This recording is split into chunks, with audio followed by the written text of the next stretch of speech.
listening to a One Pint Stand, a Minnesota craft beer podcast that tells the stories of craft beer in Minnesota and beyond. So kick back, relax, and grab a cold one.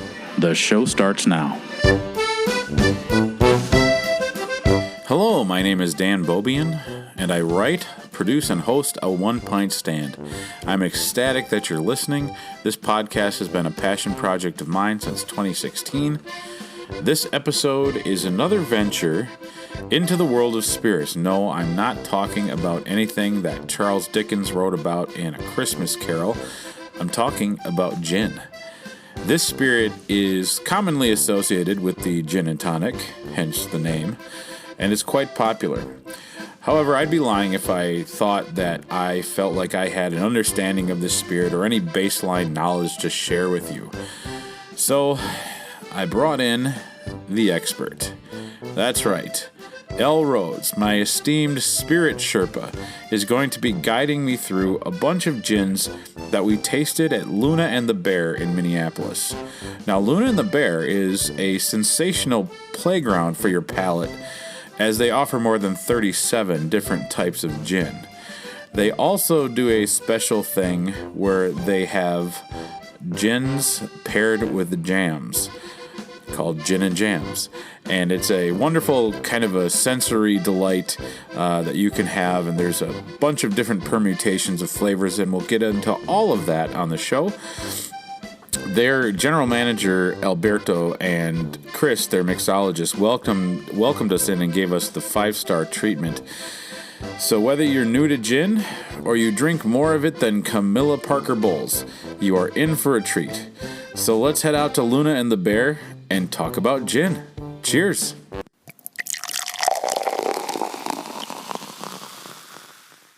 Okay, welcome to another on-location episode of a One Pint Stand. This is a cocktail edition of a One Pint Stand, and we are here at Luna and the Bear on Nicollet and 26th in Minneapolis, and I'm so happy to be joined by Elle Rhodes, kind of my...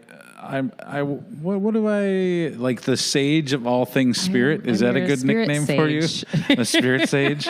You know, I need a life coach, a spirit sage, the guide. The guide to all Sherpa. Things. the spirit Sherpa. The cocktail Sherpa. There you go. The spirit Sherpa. I like that. I like good alliteration. And if today, you're sober, yes, well, yeah, if you're sober, everything's alliteration. Sherpa. Mm-hmm. We're talking about gin today. Yay! Gin is one of those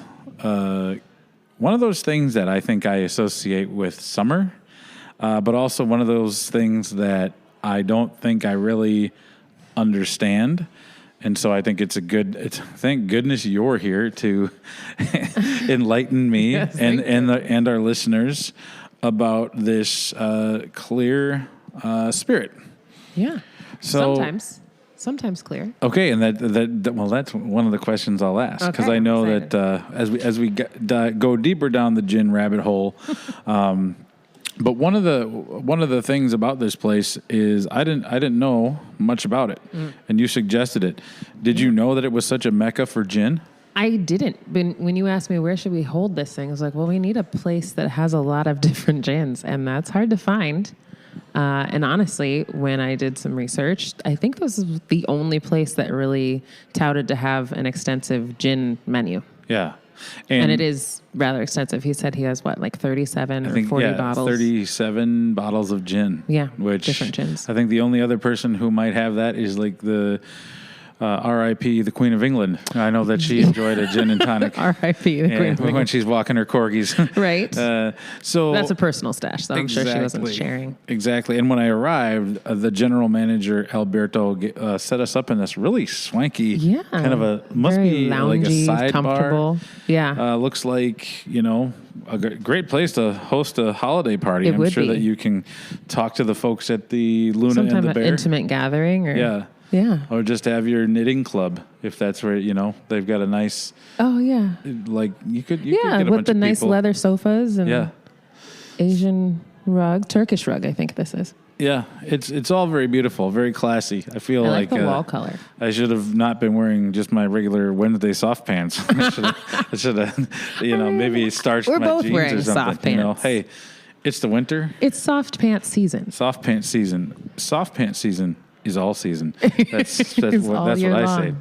Okay, so we're here at Luna and the Bear. Yeah. And then the master mixologist, Chris, kind of talked to us about what they have here. Yeah. And we are looking at 5 different. Technically 6.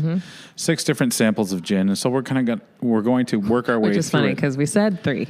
Yeah, well, and then here we are with 6. Here we again. are with 6, and that's just how it goes. Yeah, but gin is one of those things you kind of just start a conversation because, as Chris was saying, as I've said before, gin is a category that's grown so much, and so much of it is so different that there's just a variety in flavor, and where you're getting it from. So, I mean, I'm not surprised that we wound up with 6.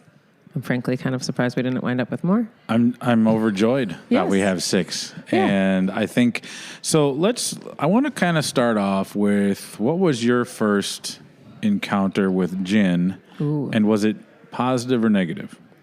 My very first encounter with gin would have been something which I think the majority of the American world thinks of as gin.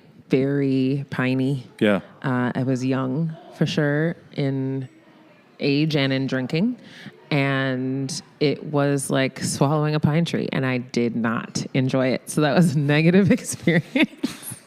Everybody was like, it's summer, gin and tonics.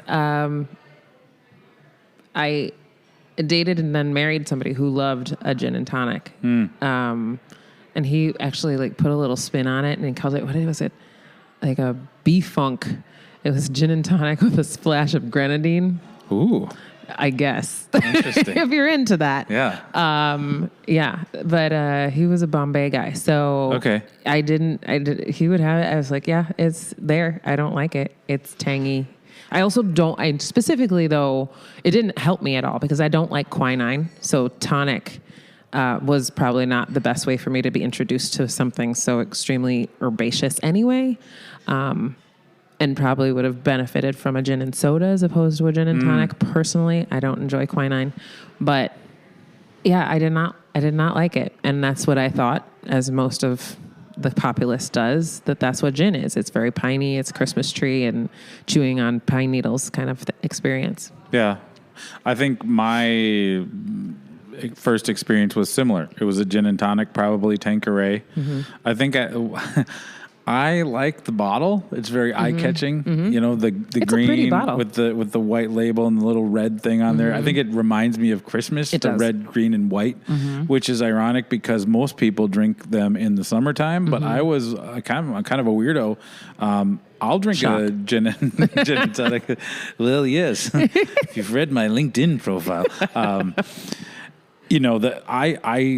I'll drink a gin and tonic around Christmas time because I love that smell, like sprucey Christmas needles. I think it's very familiar. Yeah. But when I first learned that not all gins had to taste piney, because that type of gin, that flavor profile, I think is really polarizing. People either love it or hate it. There's no in between. Very true. And as we were talking to Chris was explaining that you can have every gin for whatever botanical you have around. And I think that's how we got to six gins on the table situations. And I think I was curious to learn that, and I think this will be really helpful for people because when I think of gin, I automatically associate it with England, like a London dry gin, and in my early kind of exploration days of cocktails, I thought Bombay Sapphire was as good as it could get. And boy, was I wrong because as Chris was pointing, you weren't wrong. Yeah. And that's what I hope out of this spirit liquor series that we've been doing, and I hope we'll continue to do. That people will learn kind of a lot and maybe shatter some of those misconceptions about what they think a spirit is, and maybe shed some light on what a spirit can be. So. So you know what options you have, and you're not limited by preconceived notions and all those things. Well, and I think it's pretty fascinating that this place has not only such a variety of gins, but one of the things that they do with gins is on their menu they do a gin and jam pairing. Yeah, I thought that was really fun. I don't know anything about gin and jam, as I kind of explained to Chris. Well, I was we're like, gonna why are find we out doing this? I know, I'm eventually, excited. so- And, I know that they're working on their menu and how that lays out, but right now you're seeing like 5 different gins on this menu, and then, what is this? 5, 6, 7 different options of jams. Yeah. And it says, pick any gin, pick any jam, 25 possible magic combinations. Yeah. Which is fun. That's- I've not seen that. He said that was something he saw in Florida. Is that what he said? Yeah, Florida, and then like the northern part of, what did you say, North Carolina? Like on Something like that. Southeastern part of the country. Yeah, yeah. Which doesn't surprise me, but like a gin, something like of a fizz and some jam stirred around. And I was like, oh, sort of similar to a bramble, which would be a blackberry, like jam or fruit component with gin. And that's actually one of the best ways, a slight segue, as that I found in my career of being able to present gin to people. Yeah. One, in a cocktail that they won't prejudge it. You can say, like, here's a bramble. Don't say the gin part. They'll love it. Absolutely love it. Not even thinking like, oh, I don't like gin or whatever, because they see the fruit, they see the presentation, and it presents a little bit sweeter generally. So it kind of convinces or tricks people into enjoying a cocktail and then learning what it is. It's like when your mom put zucchini in the bread and you're like, oh, I like this bread. And she's I called it nunini bread. Nunini? Zucchini was very hard for me to say. Nunini. It's kind of like that. Yeah, Nunini bramble. I'm just assuming, but I'm guessing most people consume gin in cocktails. Do people sip gin? Is that something that's pretty common? Okay. More now. Yeah. As the gin options have changed. Okay. I think a good number of these that we're sitting in front of or in front of us, I would easily sip on. Yeah. And the more botanical forward or more like other flavor or adjunct kind of flavors I think are present, the more those things are able to be enjoyed simply and on their own. Now, when you're tasting gin, I was going to say, like, you're focusing on taste, obviously, aroma, feel, and then I was going to skip over appearance, but why? This is why I'm glad you're here. My spirit Sherpa rescued me from falling in the pit of ignorance and thinking that all gins look the same. Talk to me about how gins could vary in appearance. Yeah. So and the reason like we had said that is because you said clear, and I was like, well, it's not always clear. Depending on what you've done with it, there are pink gins, which could be a result of either salts or rose petals or hibiscus or other, adjuncts and things. And there are different things that can wind up having your gin be colorful. There are blue gins, there are purple gins, there are pink gins. I've seen like a sandy tone gin. I'm trying to think. This black gin that we have is technically not clear. I think because of the lighting, you couldn't tell that at first, but it definitely has some like grayer brown quality to it in color, especially compared to the other ones that we're looking at. So yeah, depending on what you're doing with it, similarly to beer or similarly to almost anything, like what you put in it will produce what you get out of it. And then also filtration. Like there's been a conversation I know in the community of whether or not there should be filtering of gin, because the more you filter it, the more of those like great flavor qualities come out. Also, obviously impurities, but then you could have a cloudy gin and still have it be a really great tasting gin, but the conception of a cloudy gin isn't probably ready for shelves yet. Yeah. People aren't ready for I remember when they started cloudying up my IPAs and people nearly lost their shit. Lost their minds. Wow. What is happening? The first time I ordered a hazy IPA, I thought, this isn't right. What happened? How often do you clean your lines? Right. Like, is this a Hefeweizen? They're like, no, that's the IPA. But like, technically, hazies started by basically messing up an IPA, right? And well, that's the legend that the alchemist. That's why they say drink it out of a can. not because they want to save glassware. Right. It's because they're like, well, we kind of ugly. screwed this up. This is not going to be very It's good. ugly. Don't This is do not that. going to be very Instagrammable. And now it's like, it's Tropicana, fine. Tropicana. Like we're So, intentionally making juice. Yeah. It's fine. So, you can have some variation in color of the gins. I think most of these look pretty clear. Yeah, we can go through them as we pick them up and kind of like, remember our wine class that we had with Jen and Chioki? We can evaluate color and clarity and all those things. Yeah. Well, gins, for the most part, is the mouthfeel kind of the same? Or will there be... Generally, there are some that are a little bit more oily, so you'll get like a thicker, heavier mouthfeel, more of like a smooth, buttery texture. Okay. In general, though, I would say they're pretty similar. Okay. There shouldn't be that much variation. And then, obviously, in the aroma, you're trying to pick out whatever the aromatics that were used. Botanicals. In the botanical botanicals. bill. Yep. Yeah. Okay. What's the most common? I know, like, so something that you said earlier, which I did not know, again, Spirit Sherpa to the rescue, was that to be considered a gin... There has to be a component of juniper. Okay. And there are different types of juniper. And like Chris was saying, like, oh, it doesn't have any juniper. I'm like, well, then it's not gin. And he's like, well, it doesn't. I'm like, it has to have some. It has to have a waft of it. It has to have a little bit of it. You have to breathe juniper and bless the juniper over this spirit in order for it to be gin. But it doesn't have to be heavy in gin. And that will obviously affect so much. But also another factor that affects it is how the gin is made. So there's pot stills, there's column stills. You can vapor infuse or you can macerate, and the two things will produce a wildly different flavor profile. Okay. Like vapors, as you think about most things, you're just catching like an essence of flavor. Yeah. When you instead like sit something in a pot to steep and boil and sit in there, you're going to get a lot more of those botanical presence forward. So that'll produce a different situation. Also, the mouthfeel can change because of that, because you're probably picking up more of the oils and everything in that when you soak it in a pot. Okay. And let it sit into the kettle to ferment. When you say a gin is filtered, what does that mean? So when you've gone to a distillery and you see the columns and like you see the different windows at different spots. Those little circular things? Yep. Okay.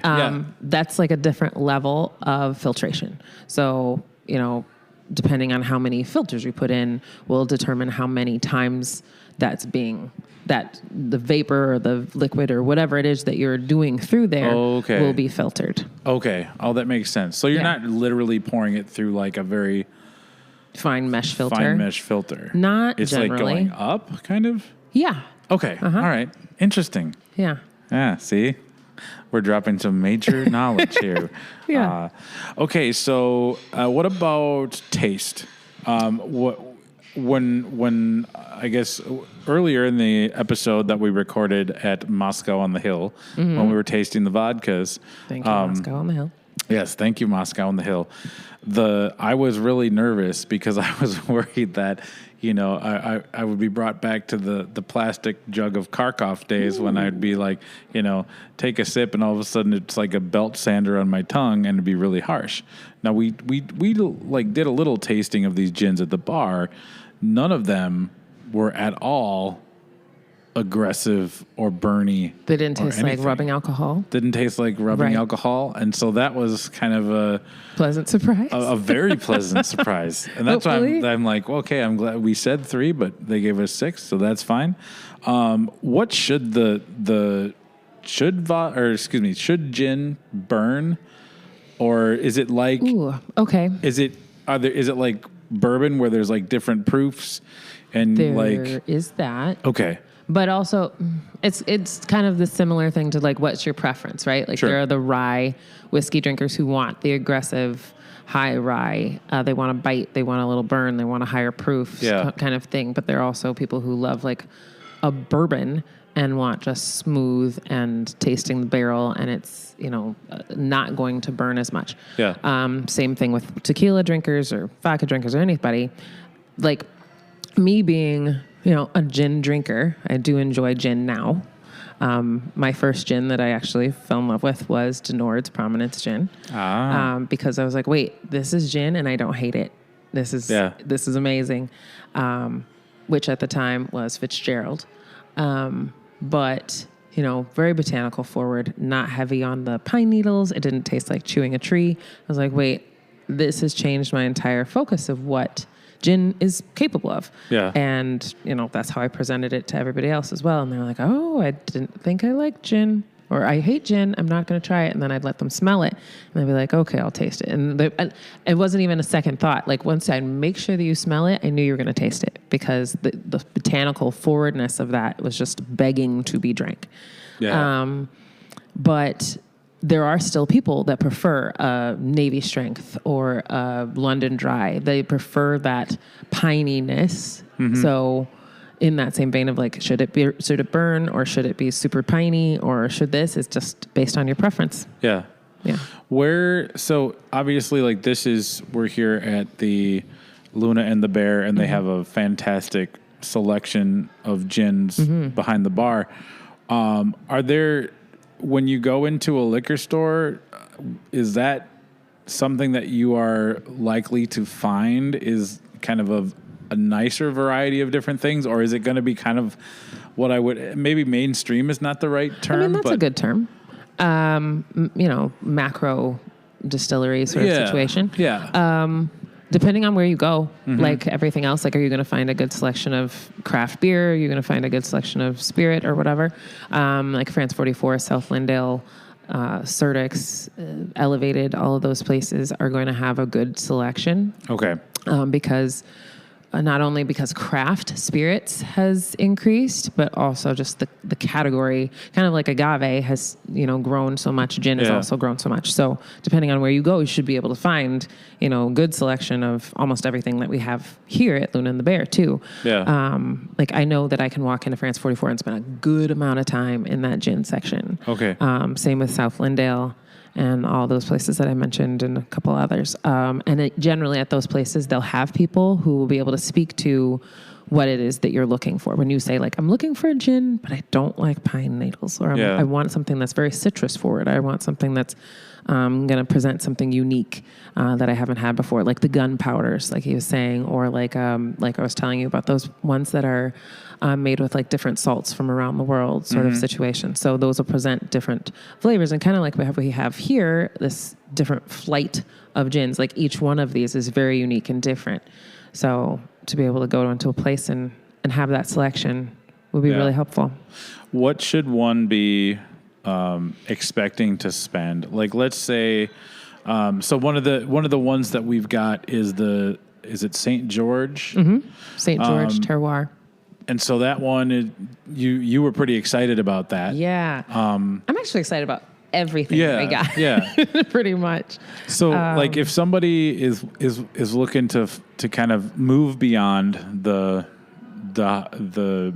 mainstream bottom piney situation, juniper forward gins, what should they be expected to spend? Well, I would say you should be looking to spend at the bottom end for a more unique style of gin. Very bottom. Like low to mid 30s. Okay, and that's not bad. Yeah, like I think you can get, like St. George says, you can get it for 27 for a 750, which isn't bad actually. Oh, it's interesting. Really good. All right, but obviously from a big box liquor store. Sure. One of those. As some of the, One of those. I was recording a podcast and they would not name the place, but they're like, you know what I'm talking about. Yeah, you know what I'm talking about. Like, you know what I'm talking about. Yeah. But for instance, the Schwarzwald, that will be, depending on where you get it, it could be anywhere from 40 something to 80 something. Okay. And then there's probably some others. Like I guarantee you that black gin that we have is probably in the mid 60s to 70s. Okay. So it's not like, I mean, obviously it's a little more, but if you're buying craft beer, if you're buying craft spirits, you understand the concept of you get what you pay for. Yeah. And so But you'll also be able to find something in the in the range wherever you are. Yeah, and so you can stock your home bar with a variety of things and not break the bank, which I think is nice because I'm always looking and just trying to. Sometimes I think like, well, I'd never be able to really have a great home bar because all these, I just assume if they taste amazing, they've got to be really expensive. Yeah, they don't have to be. Yeah. They don't have to be. And I think a good part of building a really great bar is having your base spirits, but also having like a good couple of bitters and a good Amari selection and a couple of liqueurs, because then allows you to play with it and to do unique things as opposed to just like, I know somebody who told me like, oh, I just go with the base spirit, and that's all I was doing with that. As opposed, like, you can make a whole cocktail out of, some ice and these 3 components that you've got sitting in your cabinet. Well, and then you won't be like me walking into Earl Giles and not understanding any of the words on the menu. You'll be like, "What? Okay, I know this. I have a reference point." Yeah. So, which one should we start with? Well, okay. So I'm going to pull up our picture again because we have, as we said, 6 gins in front of us. One of them is a mainstream. Yeah. That we're going to leave till the very end, and then the rest of them are unique, and I would say you hadn't tried any one of them, right? No. Okay. The only one I had tried was the regular. The regular one. Are we going to name names on these? I mean, I think we should. Yeah. So this is at the regular one that we'll try eventually is Tanqueray. Yes. Which I'm sure as a comparison, many are very familiar with. Yeah. Yeah. Kind of maybe that, the gateway gin or the gin you tried for the first time. I would say it's probably even a step above maybe the first gin you've tried. I think honestly, like maybe the first gin I tried was like a Phillips or a Seagram's. Oh, Seagram's. Yeah. Which it might be. I don't know. I don't even know. I feel like my first gin was probably a Bombay or something like that. Yeah. It was very, You're classy like that. You're fancy. I'm not. Somebody said, do you want this? And I was like, I'll try it. Yeah. It wasn't my favorite. Okay. So we're going to start with the St. George terroir because this is a great representation of craft, but also one that sits more in the traditional style of London dry gins. And we'll go from there, and then you can kind of see where we venture off from that. Why do they call it London dry gin? Actually, that's a really great question. And not one that I think I have the answer to. So I'm going to Google it. I do know, obviously, London. But why London dry? London dry gin. Because I know when the word dry is thrown around, like in wine, again, thanks to the wine class that we took, like dry can mean like a dry red, like you say that, right? And a dry Chardonnay kind of finishes not kind of disappears off the palate, or like in beer terms, when you drink some of those Belgian beers, they finish dry because there's no residual sweetness left on your palate. Right. Is that kind of the similar thing with London dry gin, or I would assume? Okay, do so they here's just the thing. put it in a dryer? That's yes, they tumble the alcohol and on high and see how it goes. Ooh, this one's done.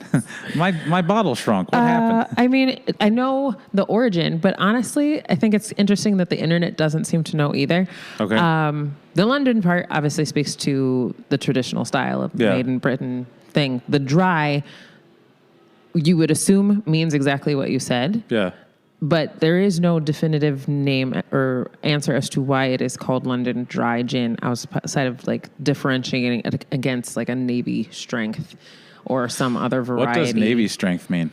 Okay, so that's a good story. Yeah. All right, so I'm going to make sure that I get it actually right, because Navy strength was when they were transporting your alcohol across the ocean. Oh, okay. Putting yourself, make yourself a pirate or something like that. Imagine yourself a pirate. Yarr, this chair be high, says I. Somebody gave you a barrel and they said, here's some gin. And transport it across the ocean and make a bunch of money off of it. Okay.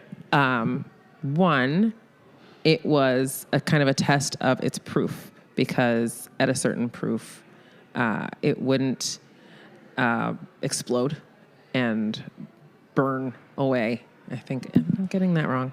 It was, let me see, because I'm I love this story because it's very ocean seaworthy. Yeah. Maybe. Well, and the idea of something being able to withstand a long journey kind of makes sense. Yeah. Dates back to the 18th century. British Navy, stored on ships next to the gunpowder. Yeah. Oh, geez. That's rolling the dice. Right? So should the gin barrels split and get into the gunpowder, then the higher alcohol would ensure the gunpowder was not spoiled and would still explode. That's what it was. The gunpowder would still explode. Okay. Yeah. All right. So it wouldn't drench it because the alcohol would burn off. I see. Okay. That makes sense. Okay. Yeah. So it is a high proof gin. Like really high proof. And proof is basically the percentage of alcohol doubled. So like if the spirit is 40% alcohol, it would be 80 proof. Okay. Yep. Mm-hmm. All right. And that is to prove its alcohol. Like proof is about proving its alcohol content. Okay. That's where that comes from. Oh, interesting. All right. Well, let's... I'm going to let you go. I'm going to smell this. Now, this is a very familiar What's the aroma. color? The color looks pretty clear to me. Mm-hmm. Yeah, it's really clear. There's no discernible cloudiness. I mean, I'm looking through the glass and I can see it looks like over water. there. Yeah. Does it look in the glass? Like it has like a lot of oils or sticking to the sides or anything? It looks pretty clean. Yeah, it doesn't. There are no. Not really. Not really. There's like a very, I don't know, like a very faint kind of not like low viscosity. Yeah, low viscosity. This will not. If your car is burning oil, this will not do the trick. So do not attempt to put this in your engine. I don't suggest putting gin in your car at all, unless you want to live that wild gin lifestyle. The edge. You do you. The largest edge. Unless you want to see if the gunpowder is fine. Right? Like, will it still ignite? Yes. Okay, the gunpowder in my engine didn't explode, Yes. buddy. You got a different set of problems. You're living a different lifestyle than I am. Like, what happened to his car? Yeah, it smells good. I guess there's like some element. It's very herbaceous. Mm-hmm. Are you getting pininess? Like on the pine scale of 1 to 5, high pine being scale? 5. I learned this trick from Jeremy King, where like if you're smelling something and you want to kind of reset your palate, you should smell your own hand. Okay. And it kind of like resets you. Yeah, resets your. Like it's telling you this is me. This is not gin. Unless you just dipped your hand in a barrel of Navy strength gin. This smells like a sailor. So I guess there's the exception for every rule. I don't ever want somebody to tell me I smell like a sailor. I don't care what context that is. I've been told I swear like a sailor. That's different. Never smell like a sailor. Like you talk like a sailor and smell like one too. To me, I am getting more like almost like a rosemary. Oh, okay. So it's tough to say. There is pine there. Mm-hmm. I don't know if it's super prominent or if it's just kind of like been blended well with the other aromatics in there. What do you say? I mean, it's there. I'm also getting some sweetness, like either not juniper berry sweetness, but like a raspberry sweetness on the nose. But pininess, I'd put it pretty low. Yeah. Like a 2 or less. Yeah. Yeah. But definitely not. I mean, this is not like what I think most people are used to. Yeah, I would say even on the palate,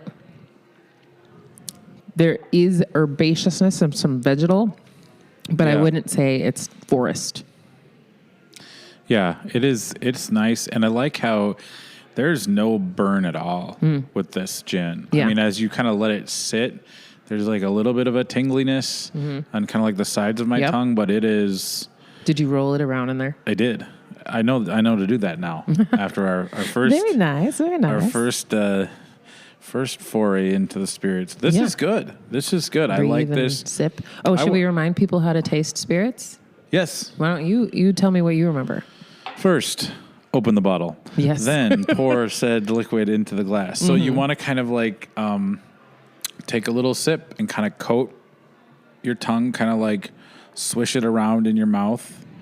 And then you want to kind of let it sit on there. And breathe. Don't forget to breathe. Yeah, don't forget to breathe because, nothing ruins a cocktail party faster than a medical emergency. Well, less for the medical emergency and more so for the, allowing your palate to understand what it's receiving. Yeah. So you So want to kind of like aerate a little bit, and I've seen many ways to do that. Mm-hmm. What's your go-to approach? You breathe, like smell what you're about to taste. Then you take a sip. Then you breathe. Like the smallest sip, not a sip like you were drinking like a sip of water. Right. Like the smallest bit to wash over your tongue.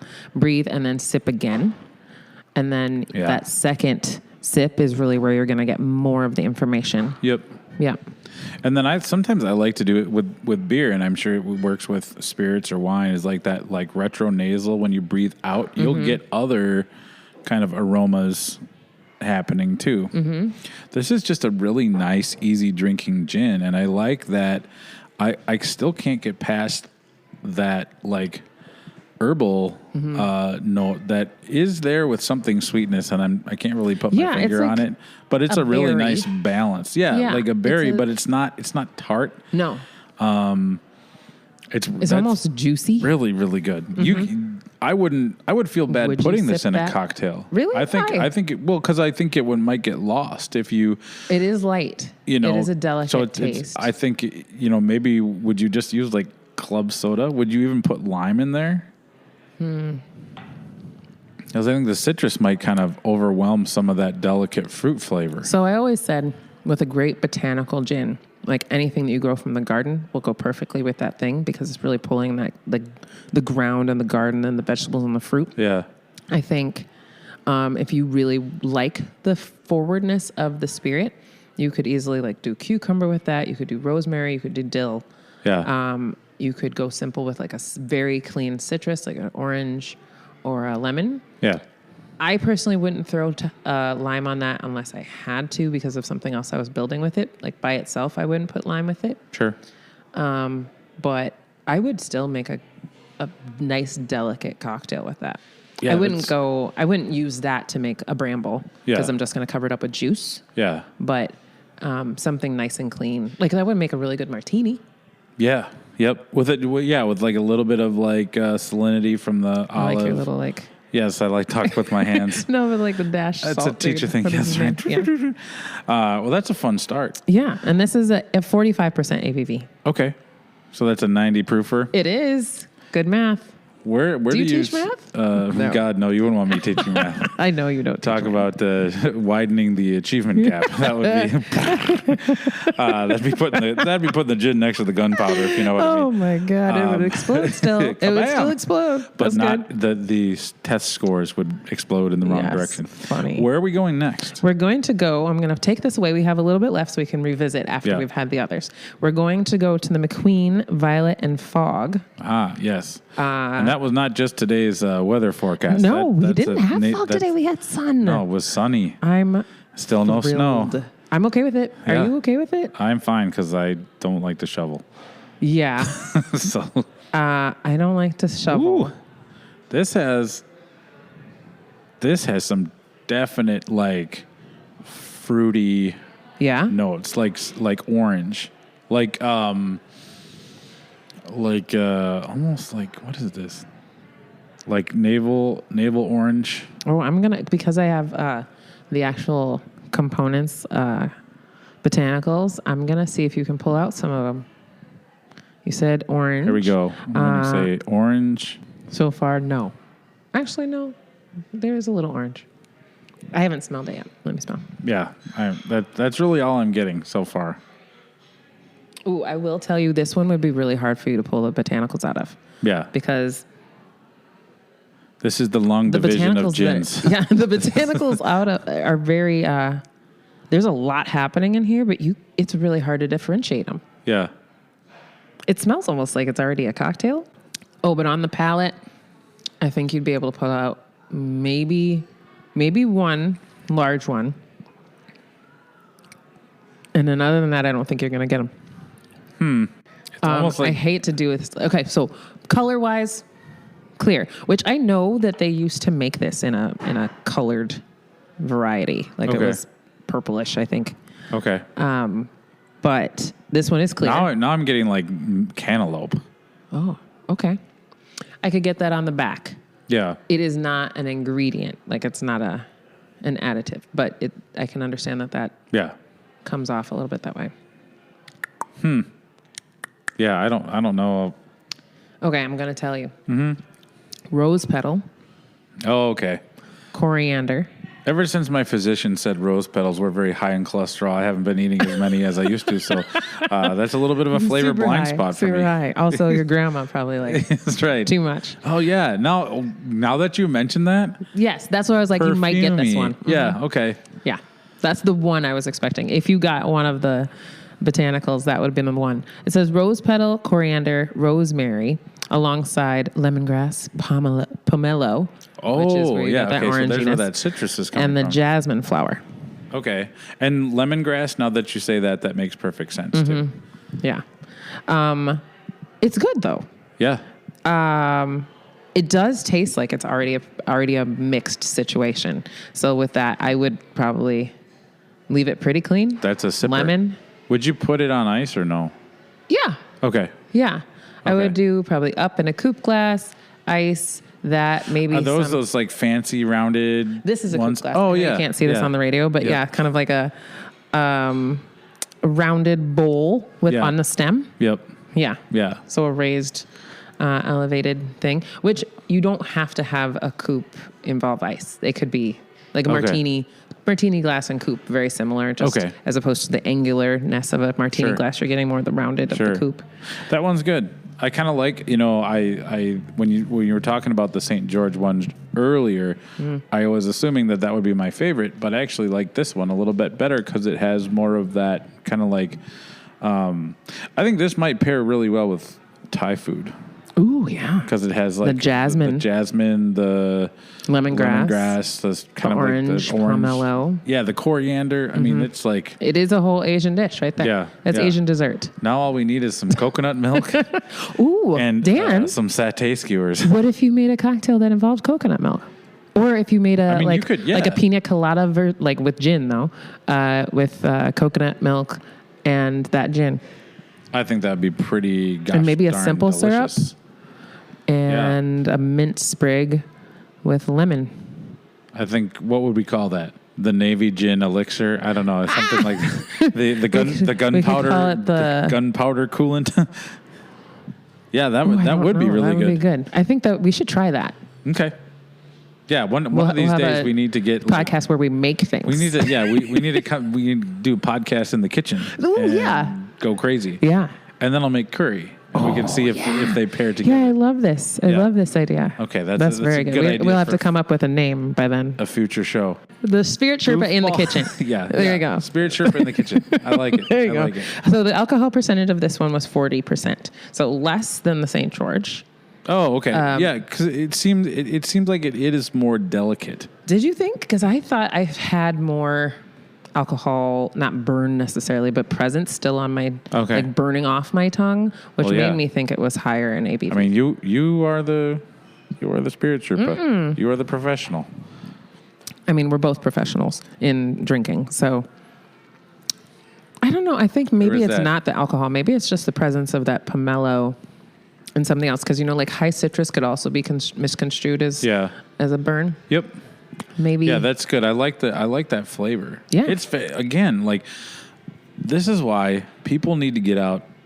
Go drink, revisit different things, and try some of these cool. I would say this place in particular, the Luna and the Bear, with all these available, people would come in here and have their minds blown. Yep, 100%, 100%. And I didn't even know it was here. And I, know about a lot of spaces. Yeah, but they're definitely focusing heavy gin. Yeah, well, this was a good call. Okay, so now we're going to go to, do I want to do that one? I think we're going to have to. This next one is a favorite. It is one that I have always loved ever since I had it. I don't even remember where I think I had it first, probably France 44 and talking to Tom and somebody else. and tried this for the first time. I was like, oh my God, I love this. Now, I will tell you, it is amongst the most expensive gins. Okay. Like, it is unassuming. It's in a very simple little bottle. It is the Monkey 47. It's the Schwarzwald dry gin. Oh, yeah. The German one. Yes. 47 botanicals in here. Yowza. Yeah. We're not going to be able to pick out any of these, but let's see what we can do. It's this one. Okay. Ugh. God, on the nose. It's so good. Like something so complex can just still present so simply. Just on the nose on lower. Yeah. Right? It's beautiful. This is very perfumey. Yeah. Okay, so I've been describing gin as beautiful for several years now. Yeah. And I'm like, I've had people like, why do you keep saying it's beautiful? Because it is. Because if you consider how much balance and how many different ways there are to make it, and then the balance that is included, and then to still wind up with something that lies so delicately on your tongue is just the mind picture of that is just beautiful to me. Is there star anise in there? All right, let's see. Is that one of the 47? Is that one of the 8 billion things? Right. Or like, God, what is that? Like kind of a clovey something or other? Cloves would make sense. Yeah, there's got to be something like that. There's some very earthy spices that I'm picking up, but that is good. There's a billion things. I'm not seeing star anise. Okay. But this is very similar to my experience taking the math portion of the ACT. I did not pick out many right answers. I'm looking. There's so many, and I do not see anise. Okay. Do you get licorice-y flavors? I off thought of it? there was like a little bit, but maybe that was more. Is there rye in there? There's got to be rye or some kind of like a nutty spice. Okay, one I will also let you know for sure there were cloves. So you did get cloves. Okay. Well, so bingo. Ding ding for you.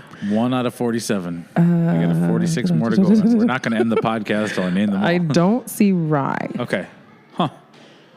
Yeah. But that could be root that you're getting as opposed to... Well, yeah, it was something earthy. I mean, 47 somethings. 47 somethings. It's just beautiful. Like, what color do you think this smells like?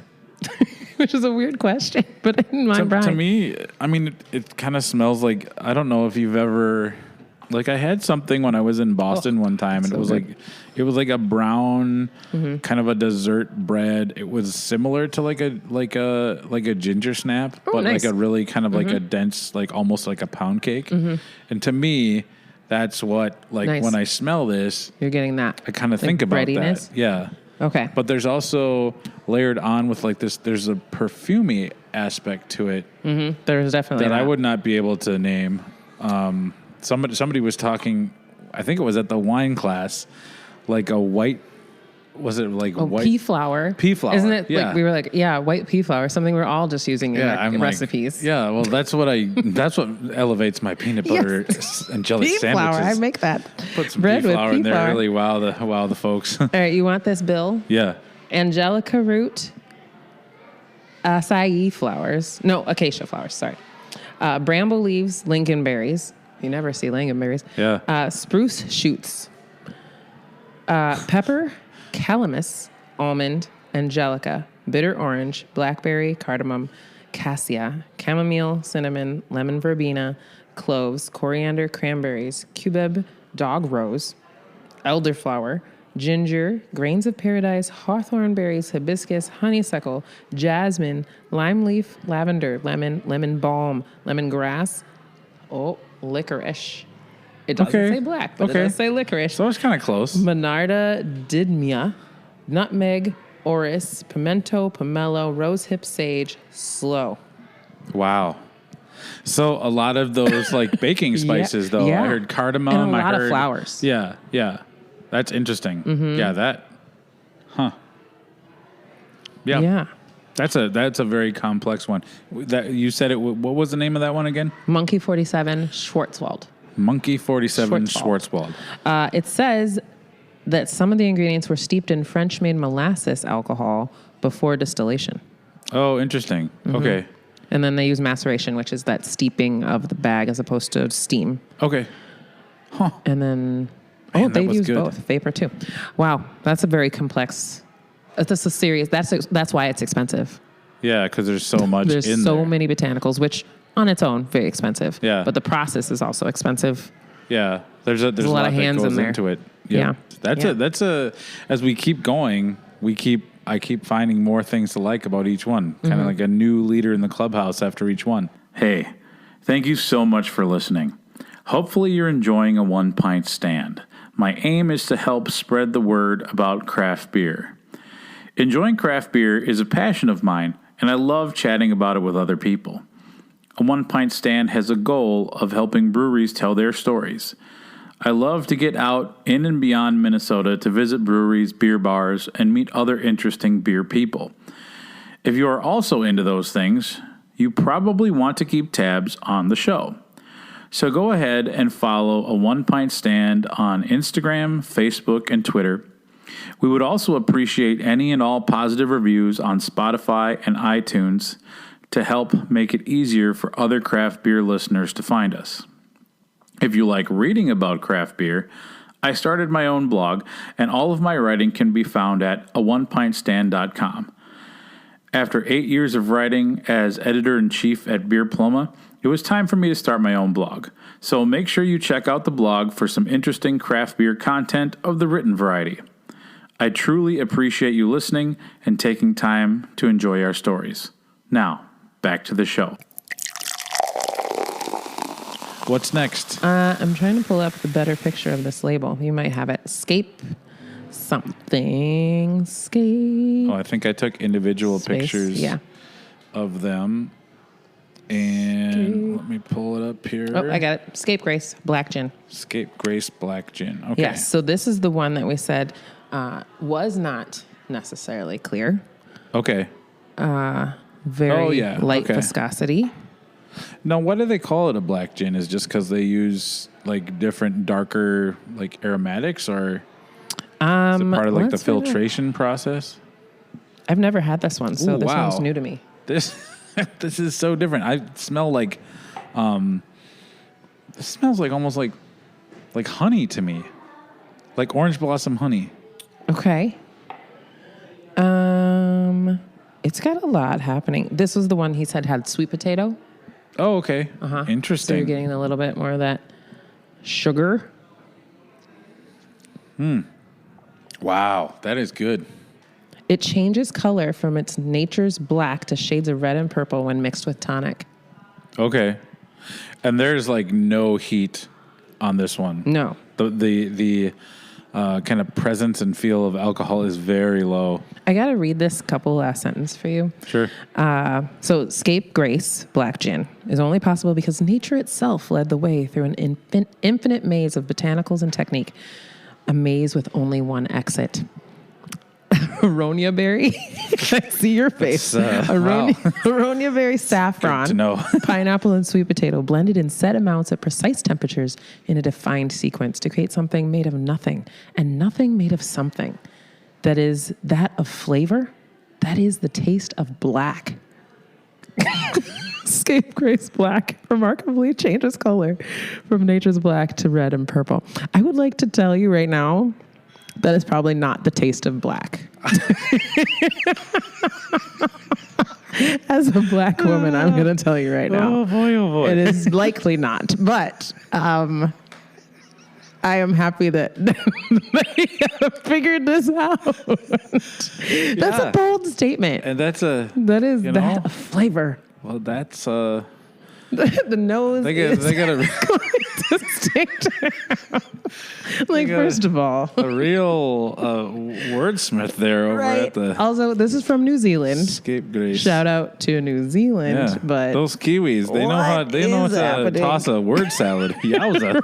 Right. This is the taste of black. When you maybe said the depth of blackness. Pineapple. That's what hit, because it reminded me of a mead I had one time. Oh, really? That was like. I'm getting so much breadiness on it. Yeah. And I'm wondering if it like there's got to be like with all those like sweet things, there's got to be a caramelization that gives off kind of like a maybe kind of a sweeter kind sugar of thing. content. Maybe it's the sweet potato too. I would think so. Yeah, the pineapple and the sweet potato. That's it's feeling really like. different. Do you know those people who make sweet potatoes as a side dish for like Thanksgiving or Christmas, and they put like they could put pineapple on it, or they put other like oranges on top of it to like up its citrus component. Okay, if you've had that, it does lean that way a little bit. Okay. That like sweet, tuberous, like bready. Yeah. But also sugar. Yeah, it's definitely on the sweeter side, which I like. That one's pretty good. That's it is bad. It's very light mouthfeel. Scapegrace. Black gin. Yeah. According to their website, this is the taste of black. Not yes. a taste. The taste of black. Which honestly, definitive. Yeah, which to me is funny because when somebody says black gin, to me automatically my brain is thinking salty. Okay. I don't know why. Like I'm probably thinking like black sea salts and things like that. Yeah. And it's definitely did not go that way. Like I don't really pick up a lot of salinity on it.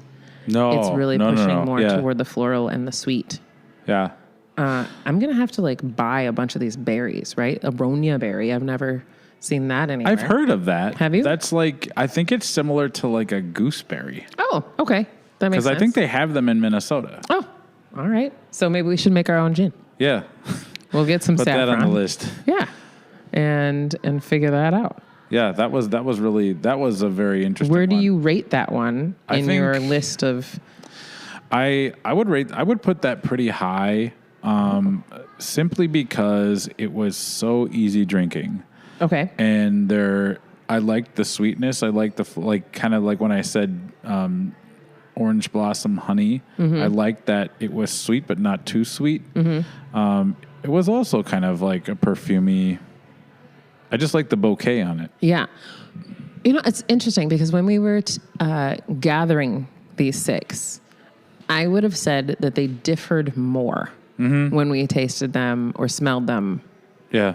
Like initially. Yep. Like that they were just wildly different. And, you know, obviously the more you drink, the more everything tastes the same. Yeah. But I am getting a lot more floral on most of them. Not all of them, but most of them than I expected. Or than I remember even. Like, I'm going to quickly venture back, just, you know, in our glass selection, back to the very first one, which was that St. George terroir, to see if we pick up more floral note on that now, or if it's still in stark contrast, because I don't feel like we really pulled much floral from that. I'm getting more. Yeah, smell that. It's different to me now. I feel like the citrus and the sweet comes out so much more now. Yeah.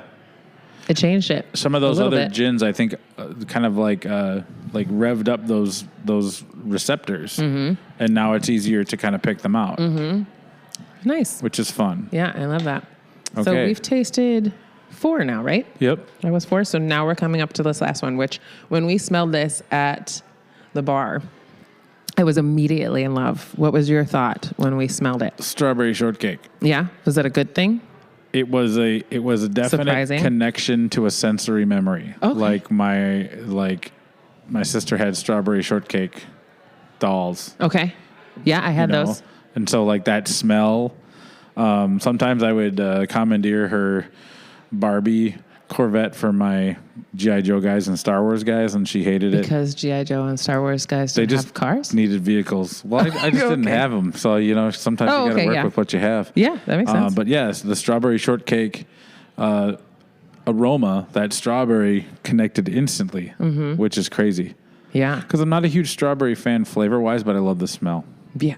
Oh, really? I love strawberries is my absolutely favorite fruit. I like a really good strawberry shortcake, but, you know, if it's like a fruit, like there's a bunch of different fruit on the table, the strawberry is the last thing I'm grabbing because I never know if it's going to be ripe. It is a risky thing. A perfectly ripe strawberry is delicious, but I feel like it's a real dice roll. I remember my mom bringing home like a basket of strawberries from the store. Summer, I was preteen.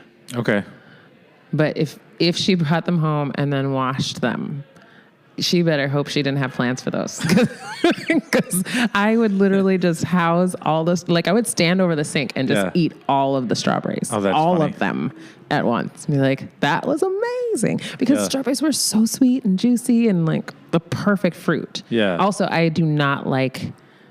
I've grown into them a little bit, but like raspberries and blackberries with that seed business, I can't handle that. But like strawberry seeds weren't usually offensive. Nothing ruins my day faster than when I get a seed stuck between my or teeth. A corn kernel. I hate that. Nothing worse than that. Yep. Just like eating a fence. It's terrible. So this one is called Awayuki Strawberry Flavored Japanese Gin. So this is our only gin that has claimed flavored as opposed to botanical infusion. Is that kind of a rarity? No. Okay. I mean, you can add flavor to things. You probably see it less so in gin, perhaps. Yeah. Lots. Obviously, the flavored vodkas are out there in droves, but probably less so in gin. This one says Awayuki is distilled from 100% grain and infused with pink and white strawberries from the region, and it is Japanese, obviously. They are the most precious and rare in the world. White pearl and kotoka strawberries are hand-grown and harvested at peak ripeness. Wow. No wonder it smells so amazing. And it's 88 proof. So amongst our highest proof gins today. Okay. Because the last one, the Scapegrace, was 41. Oh, wow. Okay. Yeah. Oh, yeah. I can... Do you get on the back of my tongue, there's some heat. There's It some just heat. smells like seriously straight strawberry juice. Yeah, it is really... It almost tricks you. You almost want to take like a big sip, like you're going to drink a glass I honestly of like just really did awesome that. juice. Yeah. Like as you're saying it, was like, no, I want this. Yeah, it's good. It's obviously still gin. It does have some heat on it. Whereas I don't remember really tasting it. I mean, we only had like the smallest little bit, but that is very good. I think it would be harder to push this one, obviously, into a different kind of cocktail. Like, obviously, it's telling you either drink it as it is or a sweet focus. This would make a really great, like, strawberry Negroni, which I've never made, but I'm really intrigued now to try. Huh. Yeah. It would make a really, like, obviously, martini, a mule. Like, if you made a gin mule, that ginger would pick up that strawberry really nicely. Yeah. Yeah, this is by far probably of everything we've tasted, the strongest essence of one single thing to me. Way. If there was something else in there, I did not taste it. Yeah. I mean, I'm sure it's something else in there, but all I'm getting is strawberries. Strawberries and gin. Gin and juice. Yeah. It's really delicious. That's I'm good. thinking candy. I'm thinking juice. I'm thinking like some sort of sorbet or smoothie. Oh, yeah. That would be really good. Really great for summer. You can make your own like adult popsicles. Yep. Yeah, I remember one time. Ice cubes. Yeah, you could Jell-O shots. All the with things. That would be pretty wild. Yeah, that's really good. If you like strawberries, I think if you weren't a strawberry fan, You will this not might like be this. a tough Don't buy sell. this. Yeah, Honestly, because even just opening the bottle, strawberries. yeah. That's a treat. That's a nice one to end on. Well, like, technically of all we didn't. Well, okay, yeah. So now we're going to step back in the gin tub time machine. Gin. Ooh. All right. So we also asked Put your swimsuits on. for a pour of just kind of something that was probably very familiar, but we've got the Tanqueray. Yeah. And now after trying all these I'm not as lovely excited. things at the beginning, I was ready. She's going in for the on the nose. Granted, it's the only one we have sitting in a coupe. So it has the most space to breathe. Yeah. As opposed to the others, which are in a smaller glass for us. So nose-wise, it is harder to pick up kind of my mind is saying offensiveness, but my brain and my mouth is going to say pungentness of Tanqueray. All right, I'm going to let you smell it and taste it. All right. It is obviously a stark contrast to what we were just drinking. Yeah, that's just... This is like going from. Yep. This is it. This is it. This is. We got it. Yeah. Now it's funny because a lot of our listeners, your listeners, are probably sitting around thinking, obviously, Tanqueray, I have it here, like right next to me. Not a big deal. Why are you acting like it's such a big deal to smell? Well, yeah, and I think this is a reason for really kind of getting out there and trying to add a couple different types of gin to your home bar, or just come on into the Luna and the Bear, because they've got it all for you. They have the bar stocked with great things. But this is disappointing. No offense, Tanqueray, if you're looking for to sponsor. If you're just getting into college, you're ready. You've just wrapped up your first semester and want to celebrate with the Seagrams. This might be a step up. Yeah, that's true. I would say that. What are you getting on? Oh, that face. The face. There's a crinkle eye, crinkle nose. Here's an analogy. There's a physical reaction. I feel like I just got the most delicate back rub from a professional, and then walked outside and instantly slipped on the ice. Oh no! It's just kind of a. That's terrible. This hurts my joints. This is one of those it's now you taste it. I don't want to. It's a jarring taste, especially after what we've just been trying. It is that kind of ammonia, that coarseness, acetone. Yeah, it's very harsh. Like there was, I don't even think. Did you pick up some botanicals in there? I don't know. I picked up straight Sailor in that one. That was There's no nuance. There's no, and again, like maybe we should have started with this and ended with it, because I think we would have different thoughts. But okay, I went into that sip thinking it was going to be so much worse. So it actually didn't end how I was expecting to. It does still present some balance in its botanical bill. Yep. It is higher on the piney side. Yeah, very piney. But it's begging for something else. It's begging for some like soda water or tonic water and a lime. Yeah, it's definitely not something I'm like, ooh, let me just sip that. Yeah, you can't sip this one, I don't think, because it's too I don't know. Now my tongue is all tingly. It is doing that. So it's got like, I think that must be the heat or the. What's the ABV on Tanqueray? Let's see. Yeah, that's. I can definitely. I understand why this is used in gin and tonics though, because it is piney. It's as far as I'm concerned, like a more traditional, familiar kind of starting point from what. You think about traditional London dry gin. What you're expecting, for sure. It's 43. That's a really high number comparatively to everything else we've had today. We had 45 at the highest.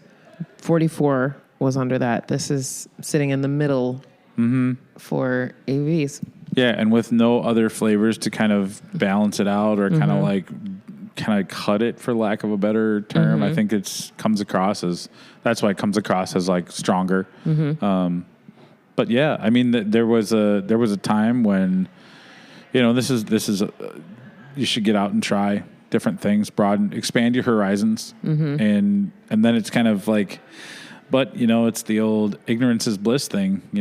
There was a time when I really thought this was like a fancy kind of like it presents level, itself fancy. That's what they've definitely marketed themselves to be. But it's definitely in comparison to these other ones that we've tried. So let's go down the road. We started with the St. George. Yes, we started with the St. George Terroir. Then we moved on to the second one, McQueen Violet and Fog. Then we went to the Monkey 47. The Monkey 47. And then the Scapegrace Black Gin. And then the Awayuki strawberry flavored. And wound up and finished it with the Tanqueray. So I think this was a marvelous kind of taste journey down the We still have to go try one with the jam. Yeah, we got to do a gin and jam. Now we've got some gin and jams. Gin and jam. Here's clink, clink. There we go. Sound effects brought to you by. There it is. Clunk. Ow, my head. Let's do the glasses next time. Next time I will. Okay, all right. So I'll we've be better got with my aim. now what gin and jam. So a little bit about this gin and jam here at the Luna and the Bear. So this is something that the bartender was saying is like you will find very popular in England. Mm-hmm. You'll find it in some of the bigger cities on the coast. Mm-hmm. I think as we were talking to Chris, the kind of mixologist, he was saying that he discovered it in Florida, but then it was like on the Eastern Carolina coast. coast.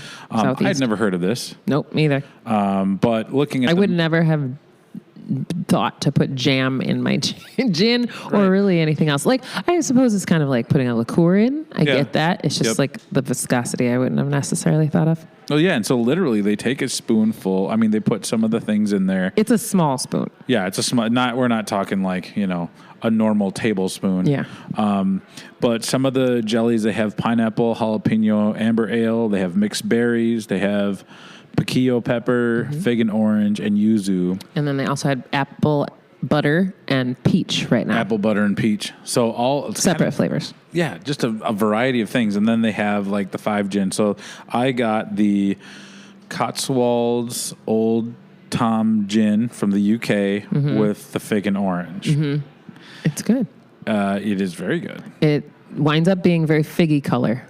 So that was easy to tell which one of ours was which. Yeah, it's a cloudy brown liquid. Looks like, if you ever put your boot through some ice in a lake. Yeah, it looks like that. It does. But it tastes way better. Yes. Not that I go It around is drinking. over ice. Yeah. And also has a dried, what is that? Lemon? This looks like it might be, this is a lime. Yeah, Okay. It's a dehydrated lime. Dehydrated lime. And then you get your little spoonful of fig jam. Which he said I don't know if that's mix decorative in. or you can. He said you eat it. can mix it in, you can eat it as you go, or you can just not use it at all. Yeah. Dealer's choice. Yeah. It's kind of just resting on top of our dehydrated fruits right now because I didn't want to overwhelm my beverage with the jam. Yeah. And you got the I got Nordis. the Nordis Gin Galicia from Spain with the mixed berry jam. And it is delicious. It's much more, I was expecting for it to just wind up being juicy. Yeah. But it's got some other kind of savory elements to it too. So it winds up bringing a little salinity to cut that. It's good. These are really good. It's very balanced. I wasn't quite sure I like fig jam. Usually when I'm having fig jam, it's like with brie cheese. Yes, which I love is kind brie. of very buttery. It's got, a pretty decent nice amount of fat content. So it's very kind of goes well with the fig jam. And I think it's a good contrasting flavor with the cocktail. It's nice. There's a little bit of sweetness, but it's balanced out. You get the elements of the fig jam, kind of like the more along the lines of what I would find in like a Belgian quad. Some of that dark fruit nature. Yeah. Kind of dabbling into more like that molasses almost barley sweetness. Wine sort of. Yep. Yeah. Yeah. So it's good. I would have this again. Question. Yeah. Do you taste the gin? So I smell the gin, but it's hard to pick out the gin. Yeah. So, and again, that's kind of like the thing. I'm sure that I'd probably notice it if they had put Tanqueray in here, but it's hard to, I can pick out the aroma. There is a piney aroma in here a little bit. How about you? Not to stick my hair in my glass. I think mine, because of the berry, it takes away a good amount of the gin quality. Yeah. I'm not it's more juicy.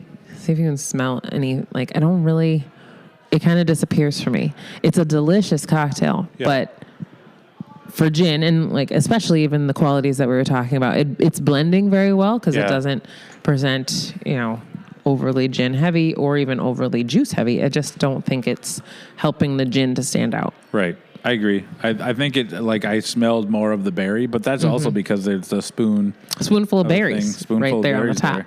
But yeah, this is good. This is a unique thing. I never would have guessed that this existed. Yeah, I'm excited about it. I would definitely come back and try different combinations. Yeah. And they were saying that they were going to maybe do something with that, like tonic flight, where they have different tonics. Yeah. Which would be interesting too. Yeah. It would be. So I think this is a place I need to come back to and try more things. Yeah, and we thank them for their quiet hospitality. We have us over here this is great because all by ourselves. Sometimes, when you come in to do a podcast, it can be a little loud and it's a little distracting, but this is very this is nice, now it's dark because we get 4 hours of sunshine in Minnesota in the winter. It's our allotted sun, although it's almost solstice. But this is a cool area. Yeah, it's a very cute room. I would easily host a party in here. Yeah. So takeaways from gin, I think the most important thing is be ready to try different things and kind of kick out the information and all the assumptions you had about gin. I think it's important coming to a place like this where they have a different variety of things to try is probably the best way to kind of broaden your horizon a little bit. Right. And then, if you're looking to kind of elevate your home bar, you can find a lot of these and they're not going to break the bank necessarily. Right. Just kind of they certainly could if you really want. You could break all of the banks with these gins if you really wanted to. Yeah, and that's the thing. But it's like you can get in fairly without too much damage. Right. I think also gin is not risky if you think about it. Whereas I personally think agave. Anything in the agave category for me, because that is my spirit. That is my thing. Buying something without having tasted it is risky for me. I won't generally do that unless I'm willing to just blow the money on a bottle because it could be horrendous. Even if it was expensive, it could be awful. Well, but I think generally, especially now with the category being what it is, gin is less risky, and you can get a lot of information from a label.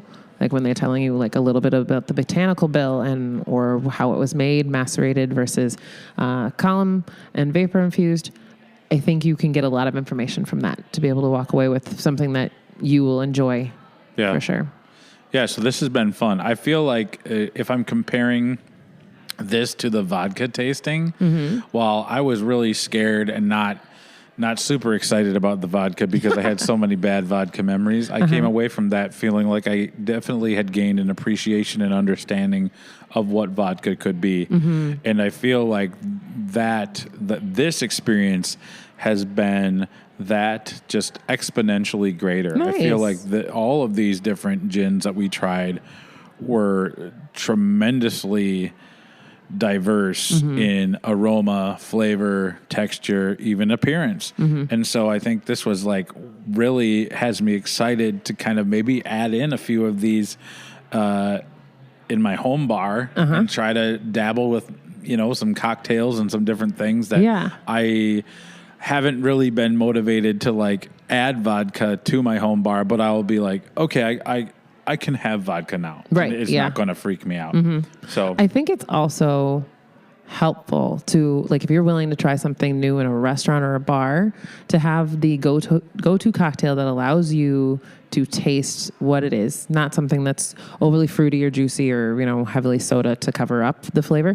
But if you have I want to taste this spirit as a mule, because you can do a vodka mule, gin mule, a tequila mule, a whiskey mule, you can do all those different things. Or if you're going to do a gimlet, or if you're going to do something blah, blah, blah, and soda or something like that, to be able to say, okay, I will walk in and try that as a baseline to know okay, this is something new for me to try. I've tried it in this scenario.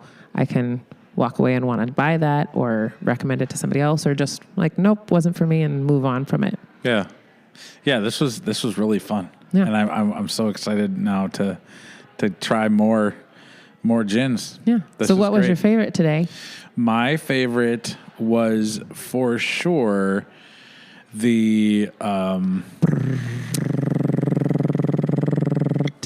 one from New Zealand. The black? The black gin? Yeah, the black gin. The gin. Scapegrace. Scapegrace. Yep. Scapegrace black gin. That was my favorite. Really? I'm surprised. Yeah. Why? I think it was because it had the right kind of blend of different, I think it was... Before you do that. Yeah. Smell it and tell me what you get now.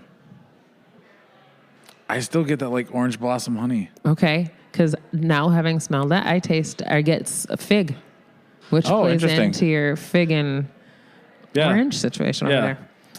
Huh. Funny. But okay. Yeah, but this one I liked because it had I think it was that it was sweet, but there was a lot of other things happening in there, and it just was kind of the one that really blew my mind. Oh, nice. Yeah. Okay. How about you? Love it. I'm going to have to go, though I obviously loved the strawberry. Absolutely love it. I'm going to have to say, I'm going Monkey 47, the Schwarzwald, with the 47 billion botanicals. Yeah, I still, just on the nose, it's just a really great profile. Yeah. Yeah.